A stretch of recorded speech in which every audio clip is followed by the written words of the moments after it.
Welcome back to the Den. Porter here. Today we will be talking all things 2025 rookie draft class. I have my top 50 rankings for you with tiers, and we'll be breaking down this class so you know what to expect for your dynasty leagues, as well as some names that you'll probably want to know when the waiver wire is getting thin in your redraft league and you're looking for some breakouts that you can get that your league mates may not have heard of. So we're getting deep here with the 2025 class. It is July. We have football this month, July 31st, kicking things off in Canton for the Hall of Fame game. So let's get to know the 2025 rookie class. Starting things off in my S tier, a player that we all know is number one overall in most rankings, and that's Ashton Jeanty, the new running back for the Las Vegas Raiders. Gets excellent draft capital, an elite production profile in college, and he's going into a good situation. I really like what the Raiders are cooking up here on offense. They have a good offensive line. Geno Smith, to me, is a massive upgrade at the quarterback position. And they've got some weapons now with Bowers, who they can really use as a dominant target. Jacoby Myers is still doing his thing. And I really like them adding Jack Besh, who we'll talk about a little bit later on. So this is a fun offense that I think will go back to being an above average offensive team, which is good for running back when we're really relying on touchdowns. So he's going in as the 101 in pretty much every rookie draft. He's almost a unanimous first round redraft pick at this point. He's pretty much already cemented himself in that Bijan and Gibbs tier at running back. So you can't go wrong drafting Ashton Jeanty with the 101. And in a tier with Ashton Jeanty, I have Travis Hunter as my 102. To me, he is the elite talent at wide receiver in this class. And I'm just not really concerned about his usage. I love everything that we've gotten from the Jaguars since the draft. Pretty much on draft night, they said the plan was to start him on offense early on. James Gladstone has called him they view him as a true two-way player. And that's actually how they justified that trade a little bit, saying that he's worth a first-round pick as a receiver and a first-round pick as a corner. So I'm not too worried at all about his usage. I expect him to play the majority of snaps on offense. And you're going to love when he's crushing it on offense and he gets a pick six and you get those 6 extra points depending on your league settings. But to me, he's the player of this class where we look back and say, oh, we really overthought it because we knew he was an elite talent. Why were we not drafting him that way? And then next up, starting my A tier, is Amarian Hampton, another great running back. That's what we knew we were going to get out of this draft class, was elite running back talent. And you can't go wrong with Amarian Hampton. He finds himself in Los Angeles with first-round draft capital. He's going to be in the Harbaugh system. They love to run the football. It's a good offense. Really on the rise. Getting Ladd in there gave them a true elite number one target who can help move the chains. So they'll be able to score. They'll be able to move the ball. And I think Hampton will have some pretty good touchdown potential. To me, thinking in the short term, I still do think that they'll be using Najee Harris a good amount this season just based on what they gave him in terms of contract. I don't think he's just going to be riding the bench. But Hampton has that perfect profile of he's definitely the better player. So I expect as the season goes on that Amarian Hampton will take over more of the workhorse role.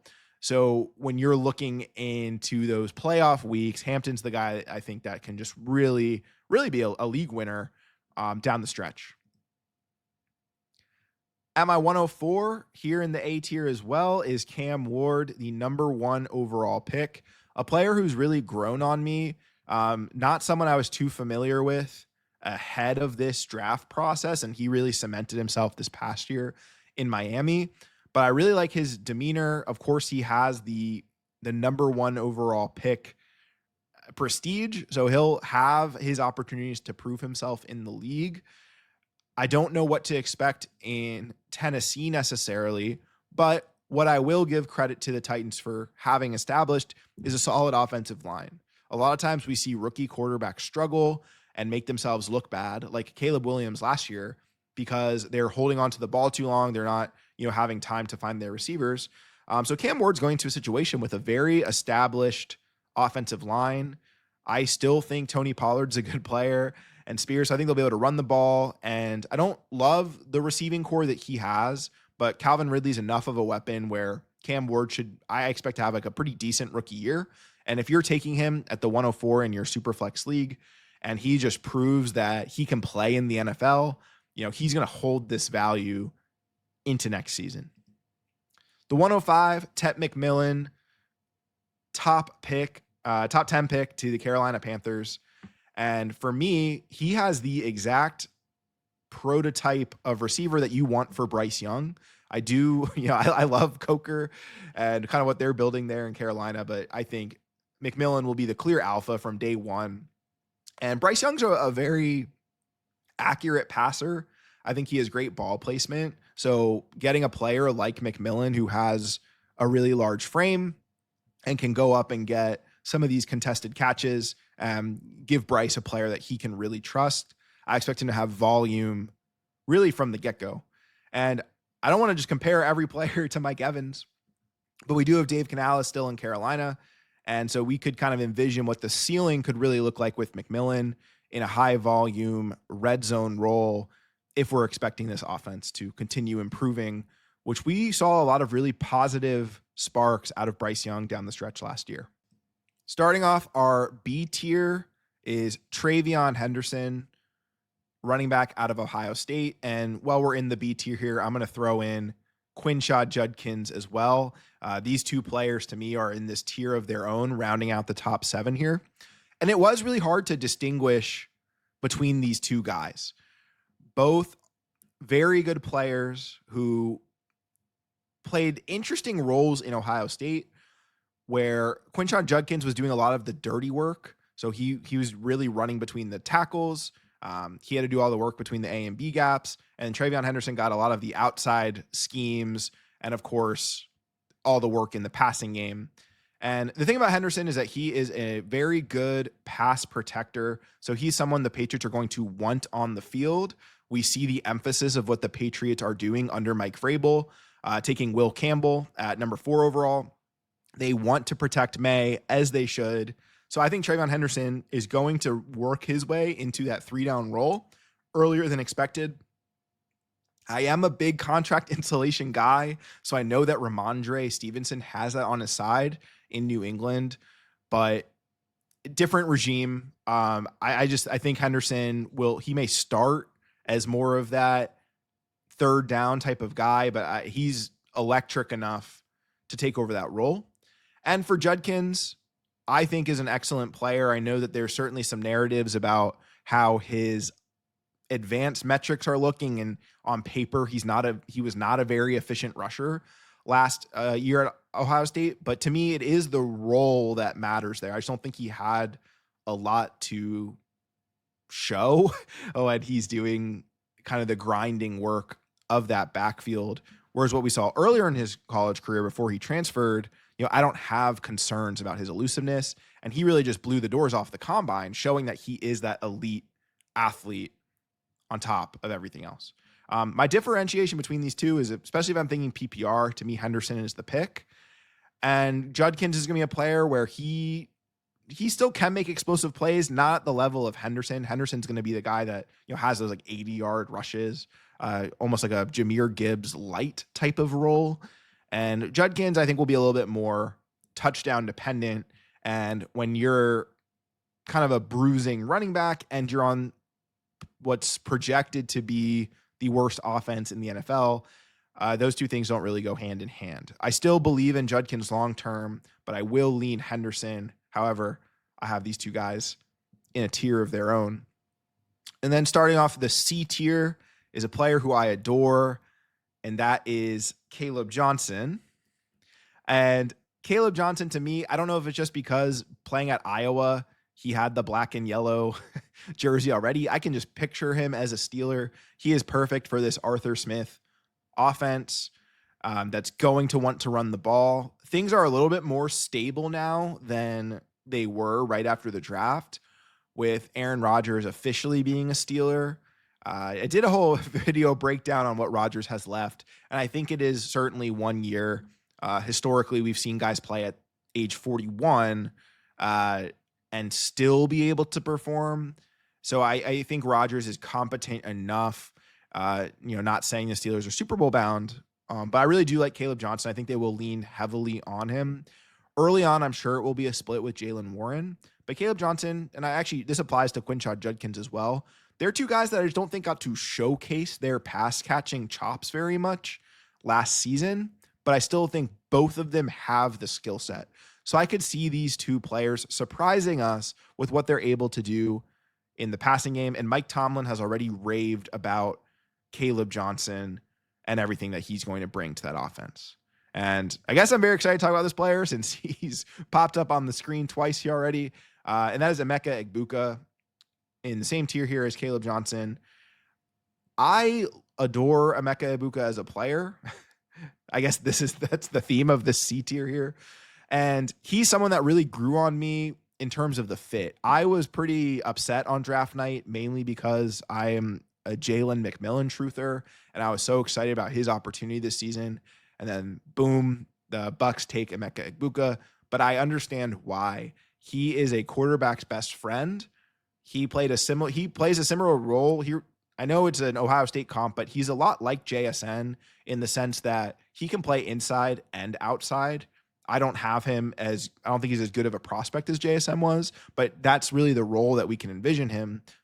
So it's pretty funny that he lands in a very similar situation where he's going to be the third guy in an offense with two really good receivers, just like JSN was. So I'm not expecting a ton of production from Egbuka this year. However, I do think it could be better than we expect with Godwin still rehabbing an injury and Mike Evans just in his 30s. He's had hamstring issues in the past. It's very likely that those guys are not playing every week. So when that happens, I think Egbuka will be a really strong start, probably a really good flex in any format if he's one of the top two guys on the field. So we'll see what happens there. So he's a great target for me. If you're really a true rebuild for your dynasty team and you want a guy that is going to be better in year 2 and year 3 than year 1, where you're not seeking that immediate production, you want the higher pick next year, Egbuka is the perfect player for that type of team. And next in my C tier is Colston Loveland. He was my tight end 1 throughout the offseason. So it's really good to see that cemented on draft night. And he goes to a system where we've seen the tight end really thrive in their rookie season by going to the Chicago Bears, pairing up with Ben Johnson, who made Sam Laporta the tight end 1 overall in his rookie season. And Loveland is that same mold of player. Like he's the type of tight end that breaks fantasy, where he is really a slot receiver and is good enough at blocking to stay on the field. He's a better than you think blocker. But really, we know that he's the move tight end that's going to play in the passing game. Whereas, the other tight end that we'll talk about, I think, is more of a well-rounded player that doesn't have as much of a high fantasy ceiling. I really did love the Loveland pick. When they added Burden on day 2, it did make it a little bit messier. But, one thing I'll always preach on this channel is that situations change very fast in the NFL. DJ Moore could easily be out of Chicago midseason or even, next season, where I think Loveland could still have a role as a top 2 target on this team. We're expecting Rome Odunze to make a leap in year 2. We're expecting DJ Moore to still command some volume. We're expecting Burden to take some manufactured touches, but those are all equal projections. So why is there not a world where Loveland comes in as the top 10 pick in the NFL draft and really commands a high volume of targets? And following Loveland, we have another running back here in RJ Harvey. Really someone that I know a lot of people loved as a sleeper pre-draft, and he's not a sleeper anymore. He gets round 2 draft capital, goes to the Denver Broncos, pairs up with Sean Payton. We know that Sean Payton has had a lot of fantasy success with his running backs in the past. So why can't he be that guy? So for me, I know that Harvey got better draft capital than Caleb Johnson. So just a brief anecdote about age. Harvey is an older prospect. Caleb Johnson is a younger prospect. And I don't want to overreact to that because, if you're a contending team, Harvey fits your build perfectly. It doesn't matter that he's 25 years old. Um, but for me, it does make enough of a difference where I have them in the same tier, but I'd still lean Caleb Johnson. Even though Caleb Johnson's a round 3 pick, I feel like he fell a bit. And the thing with Caleb was that he was pretty scheme dependent in my eyes, just because they ran a lot of outside zone at Iowa. But now he goes to the team that runs the most outside zone in the NFL. So that kind of where he may have had dings as a NFL prospect from a fantasy standpoint, that's now completely out of my mind. Um, and to me, yeah, Harvey was just lower on my prospect list pre-draft, but he does find himself in a really nice situation. Although now they have added J.K. Dobbins. I don't think that's going to impact Harvey too much. He's still the player that I want, but we could certainly see his production hurt early on. Whereas a big argument for RJ Harvey was that he's the only guy in that backfield. And now he's not. So that does need to be concerned. But if he's falling because of J.K. Dobbins, I'm certainly buying him. To start off our D tier, we have our other tight end in Tyler Warren. Like I kind of mentioned this with Loveland. I do like Warren. I think Warren's a great player. But in his college production profile, he really only has the final year of production. And he was so fun to watch. He was used all over the field. Put him in at quarterback and running back. So he's that football player that you want on your team. However, I just think his game's going to translate much more to the real NFL than it will to Loveland. And Loveland has the better draft capital, better instant situation in my eyes, and just the better, receiving profile. But I do still think Warren, like both these tight ends are falling. Again, my league, they both went in round 2 of a 12-team league, despite both being like really, really good prospects. So I think wherever you're getting them, they're probably a value. And after Warren is Jackson Dart, who this is a tricky one for me. I have to respect the late round 1 draft capital. And I still do believe in Brian Daboll as a coach. So I'm excited to see what they do. And despite having him ranked here, I do think that I would prefer for him to sit and learn. He's in this oddly loaded quarterback room in terms of just veteran knowledge with Jameis and Russell Wilson. And from what we've seen of success stories that are drafted in the late first round,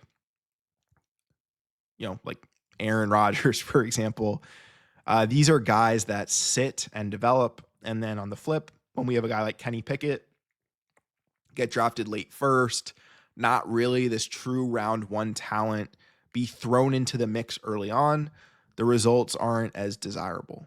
But Jackson Dart has some rushing upside, which certainly goes in his favor here in drafts. And I just don't think you can let him slip past this point in your rookie draft.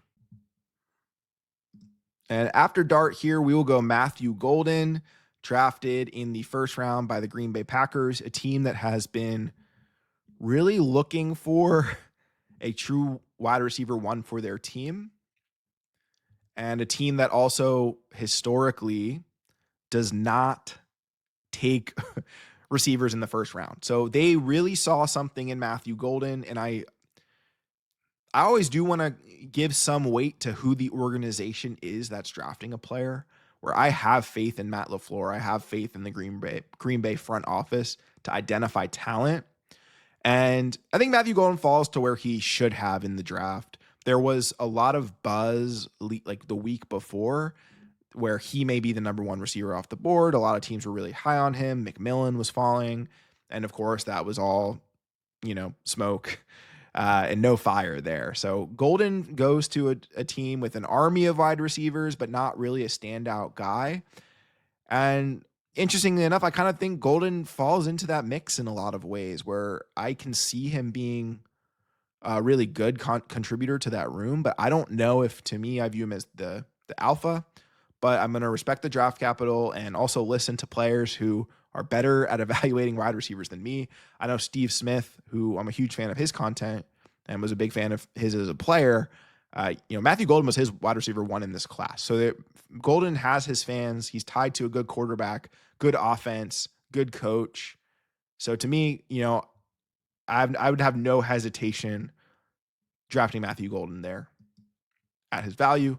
And to end this tier is Luther Burden, a player who we thought may have been in the conversation for the 101 a year ago, and had a pretty disappointing junior year.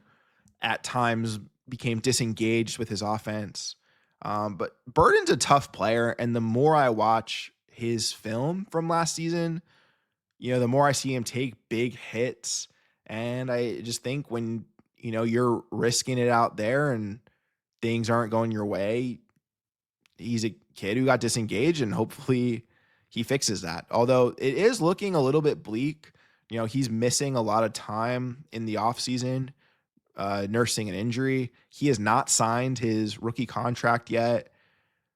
I thought that this pairing with Ben Johnson would be perfect because early on, Ben Johnson has set the tone about effort. And even Luther Burden has had, in some of his early pressers, he was really talking about how that's what's preached there, right? That, you need to do the little things, and when the ball is in your hands, make the most of that. But when it's not, set things up for your team. So I hope we can see him evolve. I think his draft stock, him not being a first round pick in the NFL draft, he instantly went to Instagram and posted a picture of him working out. So I hope he can take this chip on his shoulder and propel it forward, because to me, you're getting a huge value. You're getting a guy who a year ago was someone that we thought was a stud, and now he's getting the slot role potentially in a Ben Johnson offense where we've seen what Amon-Ra can do in that role. So there's a world where, to me, Burden just has this incredible fantasy role. We really just need him to put it together from the mental standpoint of the effort and engagement, which wasn't an issue at all in his sophomore tape when he broke out. So, don't want to knock any attribute about this person that I do not know. And from what I have seen, I believe in the talent, and I believe he'll put it together. I think this is a great culture for him with Ben Johnson. And it's just kind of disappointing to see him miss some time here in the offseason. To start the E tier, Jaden Higgins, drafted 34th overall to the Houston Texans, who actually traded down and still got their guy. And when Jaden Higgins was picked, the Titans moved down, as did the Raiders. So I think those are two teams that might have been eyeing Jaden Higgins. A really big riser for the NFL community after his combine performance, where he just showed elite athleticism. And from Dynasty standpoint here, he has some really good draft capital. The top 35 range has been really good for wide receivers. Last year at 34 was Ladd McConkey. We've had T. Higgins in this range in the past. I think the worst player that's been drafted in this range in the last 10 years is Elijah Moore, who even still had flashes and a sell window in Dynasty. But Jaden Higgins, I also do love the landing spot paired with CJ Stroud and getting to play opposite Nico Collins. My hesitation with Higgins as a prospect was as many positives as he has. I didn't really view him as a true alpha X receiver, and I could have seen him really struggling in that role. But now he doesn't have to do that. Nico can draw all the best coverage, and I think Higgins is good enough to win on the outside and the inside against the second and third defenders. So I do like the role, and we've seen Stroud be able to support multiple fantasy receivers. Why not keep that momentum moving forward with Jaden Higgins? All right, next up, going back to the running back position here with Bashal Tutin. One of the most dynamic running backs in this draft class. He's a true home run hitter. He's the type of guy where if he can find a role in fantasy, he's going to have those explosive touchdowns that win you weeks. And, if he doesn't have the long plays, he may struggle. But if things go really well for him, he could turn into a Devon Achane, right? A player that's just really good in the receiving game, just incredibly fast and efficient. But he has to prove that he can do that. A struggle of his in college was holding on to the football, which unfortunately we are already seeing carry over to his offseason work. I think fumbling on one of his very first carries, and Liam Cohen bringing that up instantly, talking about how you don't love to see him putting the ball on the ground. So this backfield is somewhat ambiguous. Even in July here, there's not a ton of clarity. It probably will just be a three-way committee at this point with Bigsby, Etienne, and Tootin. And I don't want to jump the gun and say that Tootin is Bucky Irving. I'm a huge fan of Liam Cohen and think this offense is going to be a lot of fun, and it certainly has potential to be a lot of fun. So it is easy to say, okay, well, who would be this year's Bucky Irving? I would say it would be Bashal Tootin. I don't think you'd be wrong in saying that. And despite having fourth round draft capital, it's one of the very first picks of the fourth round. In previous years, you could say it's a third round pick, depending on how many compensatory picks there are. So you can really split hairs there. But yes, he is a day 3 running back, which we know doesn't have the best hit rates. But if you believe in the talent and the situation, I think he's certainly worth a shot here. And it's a similar argument with Cam Scatabo. And I may flip these guys. I go back and forth on these two. Things are looking a little bit more stable for Cam right now, and he has the clearer path to at least being in a 2-way committee instead of a 3-way committee. And he can do it all, right? He's really good between the tackles, but he's also very good with the ball in his hands. This past season was like the best total yard like running back season outside of Christian McCaffrey at Stanford. So this guy can do it all. A little bit older as well. He's 23 years old, if I'm not mistaken. And just, I don't think the Giants situation's as fun, but Cam probably has the better path to being a workhorse. I don't really know what Tyrone Tracy brings at this point, when his strength was really catching the ball, which Cam can certainly do. And Tracy really had issues between the tackles and in the red zone and fumbling the ball, which Cam, at least from what we've seen in college, shouldn't be an issue for him. So he very easily could take over this role. And as I'm presenting this to you, I think I'm talking myself into putting Cam ahead of Tootin instead of one spot behind him. And then after Cam, I'm going to go Trey Harris. Player I really do like. He just has a fairly difficult projection because he has that typical Ole Miss receiver route tree, the same one that A.J. Brown and DK Metcalf had, where they're running a ton of go routes, a lot of hitches, comebacks, and we're not seeing a ton of what he can do as a route runner. It doesn't mean he can't do it. It just means it wasn't on display at Ole Miss. My favorite fact about Trey Harris is that he was a quarterback in high school and that he was the one throwing the ball to Malik Neighbors.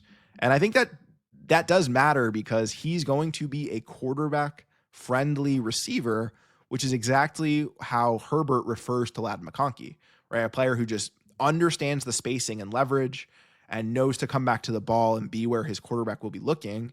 With Trey Harris having that quarterback background, I can very easily seeing him have that same connection with Justin Herbert.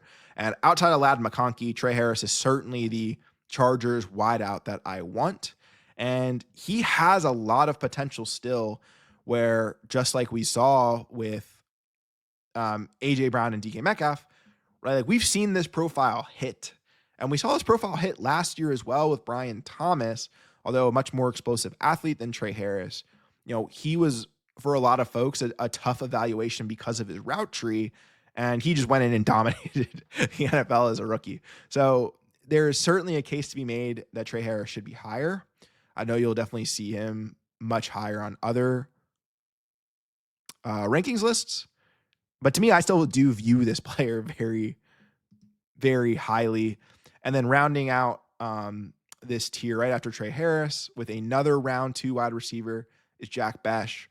A player I really just I do love and I'm rooting for, and when you learn about his story and the past year that he's had, he is certainly a very easy player to root for. But outside of the non-football story, he's a very good player on the field. I think he has an elite understanding of space, and he is physical. He does not go down um, among first contact, but he's pretty much always breaking the first tackle. It takes multiple guys to get him down. And he compares himself a bit to Puka Nakua, or may not compares himself, but when he was asked, who are players he really likes to watch, Puka was a name that he mentioned. And I think they play pretty similarly, where they're not the most explosive athletes, but they're very good in space. They catch everything, and they're very tough. Now, Besh isn't getting a lot of love at this point in the offseason. Uh, I know like Thornton seems to be getting more first team reps, but he is more of a field stretcher. Definitely a situation to monitor, but I would expect Besh to find his way onto the field. It's just right now they really have to figure out how to use him. I was a bit surprised by this pick on draft night, mainly from the scheme standpoint. You already have Brock Bowers, who's essentially a power slot, which is where Besh would thrive. So I think Bowers can play more outside, which will just be very interesting. And he was very successful on the outside last season.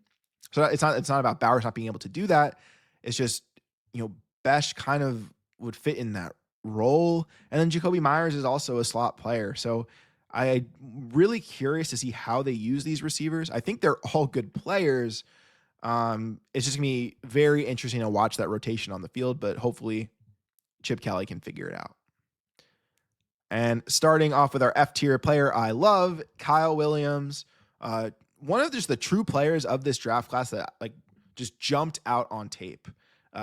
When watching him play, his speed, you can just feel it. It's just he's the fastest player on the field, and just a fun player to watch. And he goes to a great situation, right? Everyone knows. I'm very high on Drake May. We know that he's a good quarterback and should take a big leap in year 2. So who's going to be his long-term target? It's probably not Kayshon Boutte. It's probably not Pop Douglas. Stephon Diggs is in town, but how long does he, or how many years does he have left, and what does he have left? Where Kyle Williams has a lot of juice. I think the reason I have him down here is more so just the fact that he's a round 3 receiver, which does not have a very good historic hit rate. And even like when it does go well, like Jalen McMillan last year was a round 3 receiver. He had, I feel like, as good of a season as you can kind of have. And then they just draft someone else. So we'll see what the allegiance is to Kyle Williams, but he is certainly in a position to really be the number 1 receiver for Drake May. Right now, Stephon Diggs, going through some offseason turmoil. But I do expect him to be healthy and playing and be the number 1 target. But I still think Williams has potential there, even as a number 2 option in that offense. And then next here in this tier is Tyler Shuck, who I'm starting to be high on. I watched his tape against Oregon when he was at Texas Tech, and he balled out. I think he had one pretty bad interception, but he carried that offense against, the number 1 team in the country. And he can run, he can move. So he's fallen just a little bit too far, I think, because he should be the starting quarterback for the Saints. I'm a Rattler truther too, so this is really hard for me. That's why I'm slowing down here, just trying to control my temperament here. But Tyler Shuck he doesn't have good draft capital. Like early round 2 doesn't mean that much for a quarterback. This is where Will Levis went. We saw how that went. But I like Kellen Moore. I wish the Saints had something to be excited about. It's just they don't. They're a team that really needs to rebuild and just kind of won't admit it. And they just don't have a lot to be excited about. A really bad offensive line. You have Kamara there, and we, of course, have Chris Olave. And that's kind of it. So I don't feel like this is a situation for a lot of players to be successful in. And that's my fear with Tyler Shuck is he'll go in, struggle because the team isn't very good, lose his opportunities. Now, Kellen Moore's saying the opposite of that.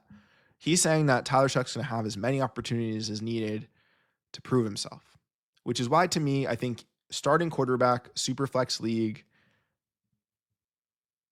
22nd overall, that's a steal. Like we're talking at this point in the rankings, this would be 210.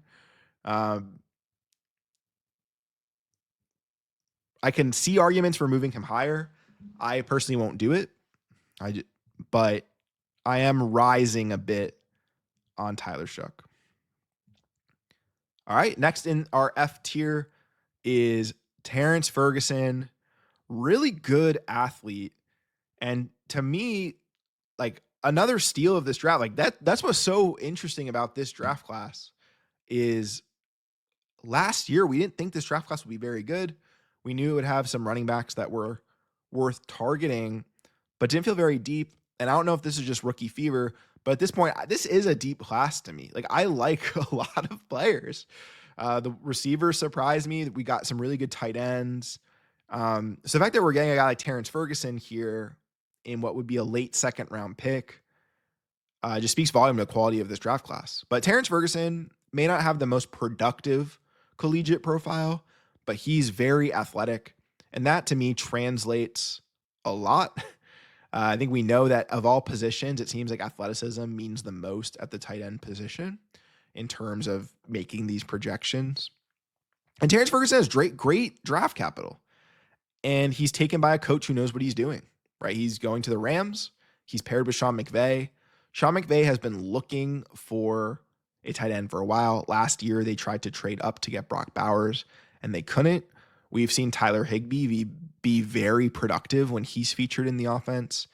And Sean McVay, and who knows, this could very easily just be coach speak, but they originally were at pick 26, I believe, in the first before trading down. And they said if they could not have traded down, they still would have taken Terrence Ferguson at pick 26. So they view him very highly, and I think they'll know how to use him. It's another one of those situations where we need to remember to be patient with tight ends. We've been spoiled with Brock Bowers being the tight end 1 overall last year and Sam Laporta the year before, that we kind of forget that rookie tight ends usually do not do that and usually take like 3 to 4 years to really develop. So I don't know what we're getting year 1 from Terrence Ferguson, especially with Devontae Adams there. But, you know, Devontae is certainly in the twilight of his career. So Ferguson could become the number 2 target in a Sean McVay offense pretty quickly. And that is certainly a player that I want. All right, next up here, to me, the lottery ticket of this draft class, which is Jalen Milroe, quarterback for the Seattle Seahawks. Just absolute juice as a runner. And he's an All-American academic. So I think any other criticism of his game, we can trust that he will put in the work and has the work ethic to make everything else work. I just use the word work a lot. But yeah, Jalen Milroe, he's never going to start a game in the NFL, or he's Jalen Hurts. Like those are the two ranges, the two possible outcomes in my mind, which might be a very extremist way of looking at it. That's how I feel. But when he's on the field, he's going to be good for fantasy. So right now he's behind Sam Darnold. I'm not entirely sold on Darnold. We have one good year of him in the NFL. And despite his contract with the Seahawks, it is a pretty team-friendly deal where they have an out after this year. So if the team's really believing in Milroe, then he could be the starter next year. I don't think this team will be bad enough to acquire one of these top-end quarterbacks next season. So it very much could be the Jalen Milroe show, and just when he's on the field, he's going to be putting up fantasy points. Also, he's playing for Mike McDonald, who knows a thing or two about rushing quarterbacks coming from Baltimore. All right, another guy I love. I like all these players. Jalen Noel here in the F tier, another round 3 receiver, but like Kyle Williams, I think both these guys had arguments to be taken higher in the NFL draft.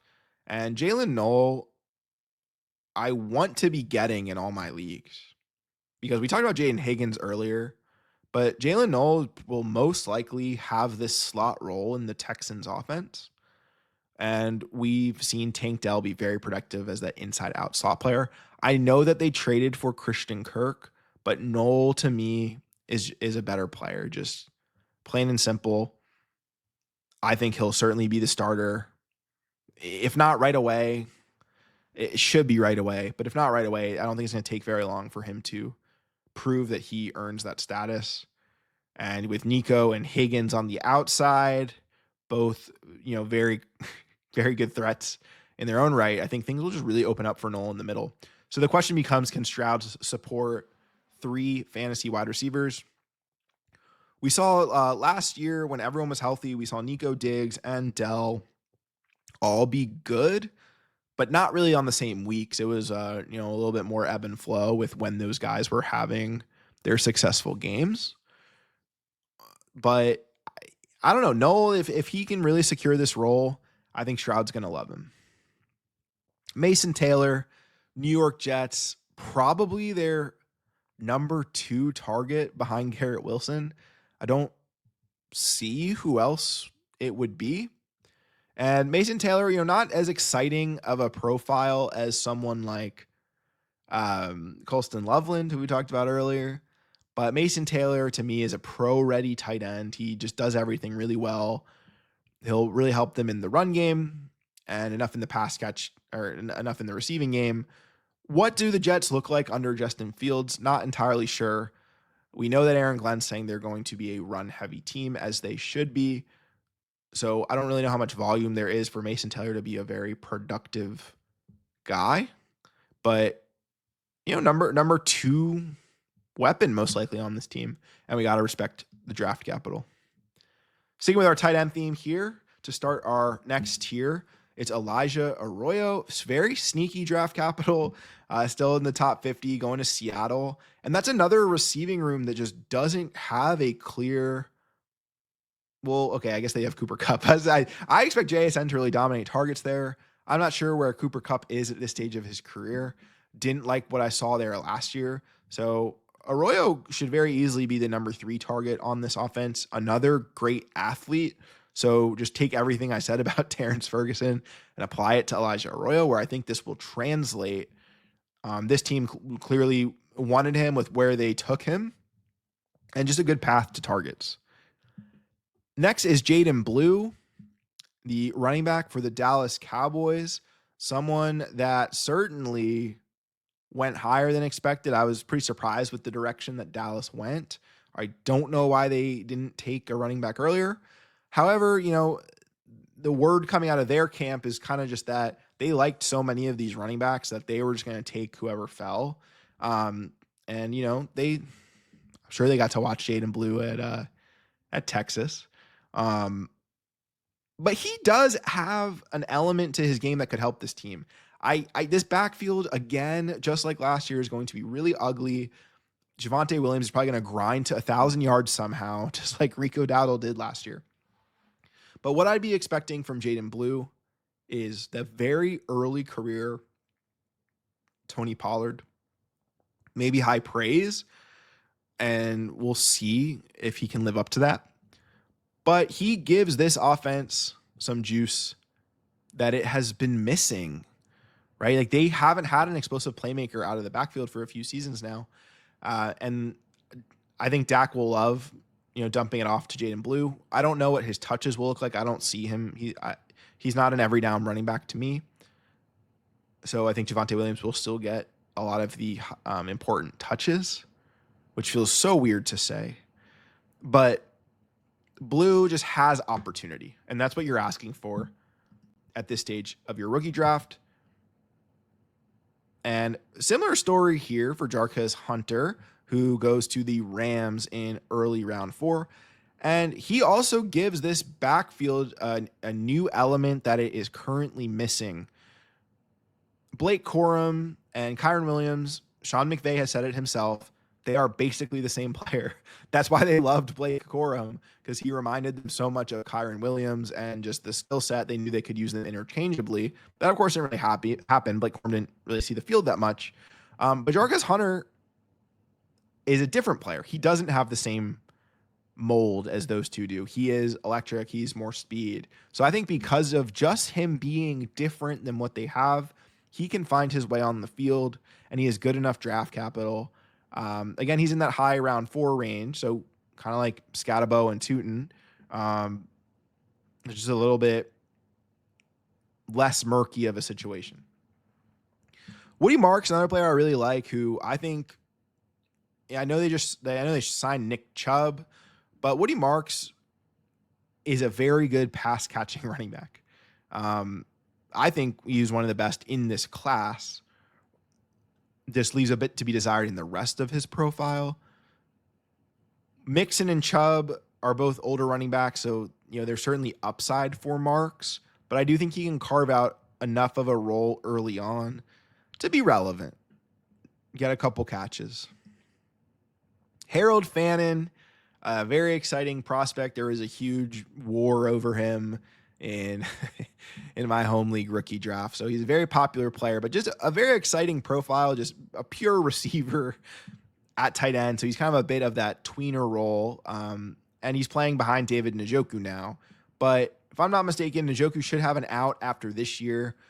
So if he moves on for whatever reason, whether it's his choice or the team's choice, Harold Fannin could really carve out a fun receiving role. And I think this is just like a lot of these guys here, they're dart throws, but it's a true 50-50 bet of if you think his skills are going to translate to the next level. And kind of rounding out this H tier, a lot of running backs in similar situations where so my G tier, the guys we just talked about, those running backs are guys I think should have a role right away. Whereas this H tier, I don't think have big roles, but these have better handcuff potential, in my opinion. Starting off is DJ Giddens, who goes to the Indianapolis Colts. DJ Giddens was one of my favorite running backs in this draft class, so very disappointed that he didn't get the opportunity to start somewhere. Like, come on, Dallas. Like, let's take DJ Giddens, give him a chance. But he just should be a very good handcuff from day one. Jonathan Taylor misses time pretty much every year. So in those couple games where Giddens can get a spot start, I think he will help your fantasy team win. Dylan Sampson, another guy that I really wanted to see be a starter somewhere, ends up in Cleveland behind Quinshon Judkins. But we know we've seen them in the past use 2 running backs in that Stefanski system with Nick Chubb and Kareem Hunt, or Nick Chubb and Jerome Ford. So there is opportunity for Sampson to have somewhat of a role. It is a little bit interesting because I think because of Sampson's size, a lot of times it's assumed that he's this like really electric pass catching running back, so he could be this third down guy for Cleveland. But that's not really his profile from what I've seen. He is more of a between the tackles guys. So there's a lot of conflict there with him and Quinshon Judkins. So unfortunately, I don't think they can both really have a good role at the same time. But if Judkins were to miss any time for whatever reason, I do think Sampson is a good enough NFL player where he, just like Giddens, would be a really good spot start in those situations. Jordan James, another just a young prospect who I really like. A little bit murkier there in San Francisco. We, of course, have Christian McCaffrey, who we're hoping has a full bill of health at the start of this season. And we also have Isaac Guerrero, who showed that he was pretty productive in that system as well. So Jordan James very easily could be running back 3, but I actually think he has a case to cement himself as the RB2. And these backup running backs in Kyle Shanahan's systems are usually very good when they're on the field. And Trevor Etienne rounds out this H tier, just better draft capital than expected. And, it's just Chuba Hubbard in Carolina, essentially, with Jonathan Brooks out for this year. Although, actually, no, they did bring in Rico Dowdle. So kind of like Jordan James, the logic when putting this together was very much that they're the third guys in their committees with room to rise and decent enough draft capital. And then Devin Neal, a player that I know a lot of guys were really high on. I thought he was a very well-rounded running back. He reminds me of like Isaiah Pacheco in the sense of just he's good enough, right? Like I think if Devin Neal is playing for your team, you're getting enough out of him where you're happy about that. So I was pretty surprised when he fell as far as he did, but he lands in a good spot with the New Orleans Saints. I know I talked earlier about how, their offensive line isn't what we're looking for success, but he does not have much competition. It's Alvin Kamara and I guess Kendre Miller, Clyde Edwards-Helaire. Devin Neal to me is the RB2 instantly on that team. Brashard Smith, someone else that I think should carve out an interesting role, could turn into a Jerick McKinnon in this for this Kansas City team. A player that might be rising a little bit as well. I'm trusting Andy Reid, and he's just that all speed type player. He's almost like this year's Tyrone Tracy, where he was a wide receiver converted to a running back. So he's still figuring out the position. But Patrick Mahomes has shown a tendency. He does not mind checking it down to the running back when that is an option. So I think Brashard Smith gives them that. All right, flag plant here at tight end, Oronde Gadsden. I think he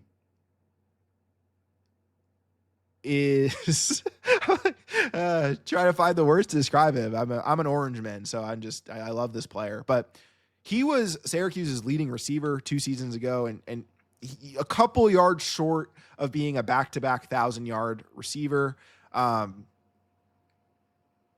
Proved that he could come back from injury. He certainly could have gone a little bit higher had he not had some injury flags on his profile.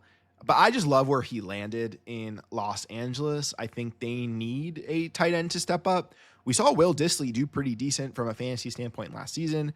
They brought in Tyler Conklin this year, who he's breaking the internet with his route running videos. But to me, Gadsden is a really complete player. Again, just someone I want on my bench to develop, not expecting immediate production. And if you watch the Oronde Gadsden draft call, they say that they think they have a role for him where he can contribute right away. And I know you're trying to hype up your guys that you're drafting, but I don't think you just blatantly lie to them. So I think they do have plans to use him as a move tight end for Justin Herbert. And he has that profile that we've been talking about throughout this video, where he is that receiver that just happens to play tight end, which is what I want on my fantasy team. Of course, you want guys that are good enough to block so they can actually get on the field. I think Gadsden has that work ethic. Ollie Gordon, next on our list, he ends up in Miami. This could just become a really big committee. Just another darling of last offseason, someone that we thought would, kind of like Luther Burden, that he would really be at the top of these drafts, but he had a really tough junior season and just looked really slow. So I don't know what we can expect from him. He goes to an offense that prioritizes speed. So I certainly don't think he's pushing Devon Achane for anything. But there is a world where he gets some committee work and could be used in the red zone. I could see that. So why not take a shot on a good talent like Ollie Gordon? And then Taj Brooks is next. I really like Taj Brooks. So I mentioned that I did a deep dive watching Tyler Shuck versus Oregon when he was at Texas Tech. And the running back in that game was Taj Brooks, who they were actually lining up all over that field. They did not run the ball much that game. But so Brooks really showed his ability to line up everywhere on the field. And he's the leading rusher in Texas Tech history. So this is a proven guy in a good situation in Cincinnati. I love Chase Brown. He's certainly not pushing for that role. But if he could just become what they were using Zach Moss as, you'd be thrilled with that at this point in your rookie draft. And moving on to our next tier, we have the pair of Cleveland rookies, Shedeur Sanders and Dillon Gabriel. Of course, you're all familiar with this story by now, but Shedeur Sanders slides in the draft, and Dillon Gabriel ends up being taken in round 3 by Cleveland as their first QB, where ownership was probably pushing for Shedeur. So we'll really see what happens. Shedeur, to me, seems to have the support of the locker room. I know, like, once he was drafted, Njoku was really hyping him up and just, talking about how much he's rooting for him and just great personality and leader.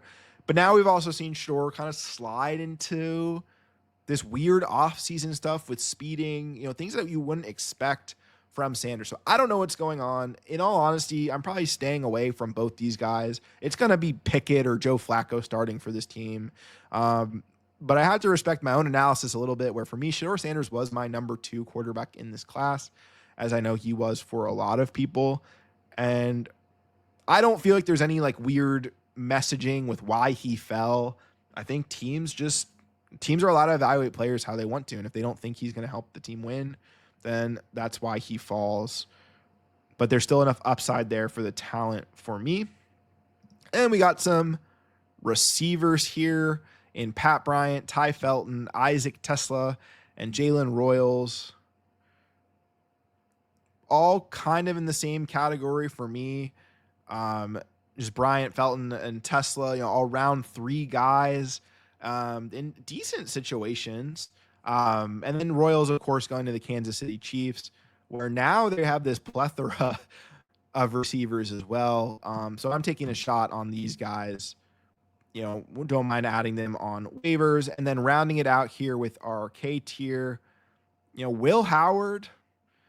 We don't know what's going on. I know Rodgers is now officially on the Steelers, but there's certainly a chance that he's just completely cooked and that Howard could be this late round starter there. Savion Williams, a fun gadget player with good draft capital, not someone I'm high on. So, he's not in the range of other guys that were drafted where he was, but he's also in Green Bay, which is interesting.